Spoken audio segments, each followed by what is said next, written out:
Assalamu alaikum. Бүгүнкү биздин заказыбыз Нокат районунда болду. 100 метрден болгон жерди фундаменттин үстүнө шоколад формасында алып келип орнотуп бердик. Бунун ар бир пролету 4400 сомдон болду. Себеби 400 сом кошулганын себеби шляпасына кошулду.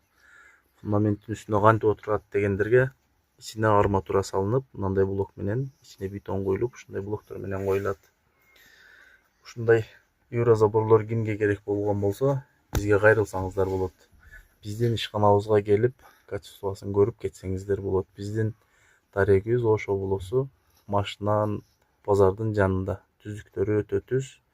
100 метрден болгон жерди ушундай түз кылып алып келип орнотуп бердик.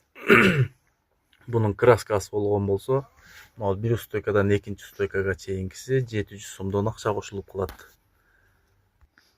Бунун узундугу фундаменттин үстүнө коюлган болсо, узундугу 2,25 сантиметр болот. Бийиктиги 2 метр болду бунун. Анан мына кусок болуп калган жерлерге дагы мындай кылып туруп кесип, мындай пыртык калтырбай алып келип орнотуп беребиз.